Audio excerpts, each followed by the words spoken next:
Magandang hapon po mga ka-farmers. Nandito po tayo sa ating ubihan para i-update. Ayan. Ang video ko nga po pala na to ay pang YouTube po ito mga ka-farmers. Kaya medyo mahaba-haba po ito mga ka-farm. Ayan. Gagalain po natin yung ating mga ubi. Ay iba gumagapang na po.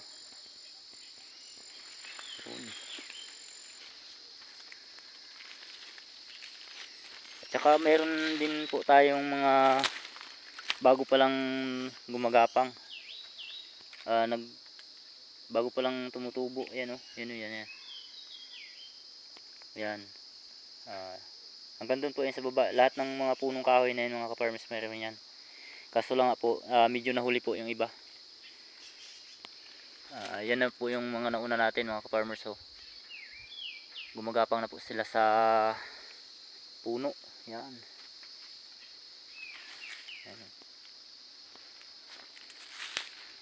Punta po tayo dun sa ating malapit sa may luyahan natin mga ka-farmers. Pati dun po sa ating luyahan mga ka-farm ay meron po yung mga ubi, yung mga puno dun. Ayun dun sa unahan dun. Yan.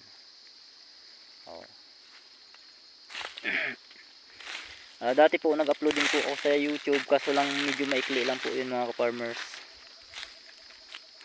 So ngayon po medyo mahaba-haba na po ito. Ay mga ubi natin, ang gaganda na po nila mga ka-farmers, no?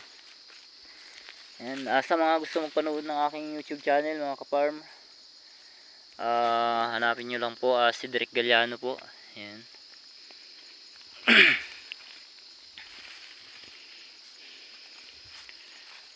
Hindi lang po ito ang mapanood natin dito sa ating channel. Ayan. Hanggang harvest po ito. Update po natin to mga ka-farm. Ayan. Ito na yung mga luya natin mga ka-farm. Ayan. Ayan. Papagamasan ko po ito bukas. Maraming salamat po sa panonood mga ka-farmers. Happy farming po.